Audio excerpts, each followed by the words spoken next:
Hello great മീഡിയാസിലേക്ക് സ്വാഗതം. മോനെ, collection കൊലത്തൂക്കാണ് 20-ാം ദിവസവും എന്ന കാര്യം ഓർമ്മിപ്പിച്ചേക്കാം. അതെ, ആവേശം ആ റേഞ്ചിൽ തന്നെയാണ് മുന്നോട്ട് കുതിക്കുന്നത്. ഇന്ന് 20-ാം ദിനത്തിലേക്ക് കടന്നു കഴിഞ്ഞപ്പോൾ 716 ഷോകളിൽ നിന്ന് 30% മുകളിൽ ഒക്യുപ്പൻസിയിൽ സിനിമ നേടിയിരിക്കുന്നത് ഇതുവരെ 1 കോടിക്ക് മുകളിലാണ് എന്നുള്ളതാണ്. പ്രൊജക്റ്റഡ് ആയിട്ട് പറയുന്നത് 1,33,00,000 രൂപയോളമാണ് എന്നുള്ളതാണ്. ഇന്നലെ ഇതേ സമയം അല്ലെങ്കിൽ ഇന്നലെ ഫൈനൽ കളക്ഷനായിട്ട് നേടിയിരുന്നത് 1,49,00,000, അതായത് 1,50,00,000 ആയിരുന്നു ട്രാക്കിംഗ് മുഖാന്തരം. അതായത് ഏറെക്കുറെ 2 കോടിക്ക് അടുത്തായിരുന്നു ഇന്നലെയും സിനിമയ്ക്ക് കളക്ഷൻ വന്നത്.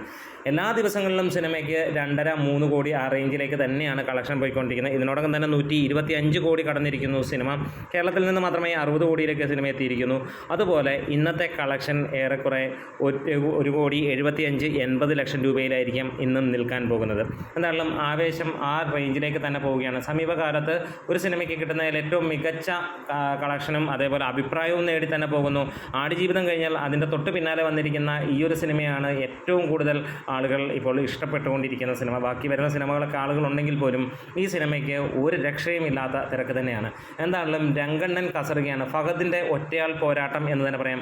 ജിത്തു മാധവൻ്റെ ഡയറക്ഷനിൽ നമുക്ക് ആദ്യം തന്ന സിനിമ എങ്ങനെ നമ്മളെ തൃപ്തിപ്പെടുത്തി അല്ലെങ്കിൽ ജനങ്ങളെ ഇഷ്ടപ്പെടുത്തി, അതിൻ്റെ 10 മടങ്ങ് ഇഷ്ടപ്പെടുത്തുന്നു ആവേശവും എന്നുള്ളത് തന്നെയാണ്. എന്തായാലും വൺ മാൻ ഷോയിലൂടെ ഫഹദ് ഇവിടെ കലക്കിയിരിക്കുന്നു. സിനിമ 200 കോടിയിലേക്ക് ടച്ച് ചെയ്യുമോ എന്നുള്ളതാണ് എന്തായാലും ചോദ്യം. അത് നമുക്ക് കാത്തിരിക്കാം. നമ്മുടെ വീഡിയോസ് ഇഷ്ടമായെങ്കിലും സപ്പോർട്ട് ചെയ്ത് തരണം ഗ്രേറ്റ് മീഡിയാസ്.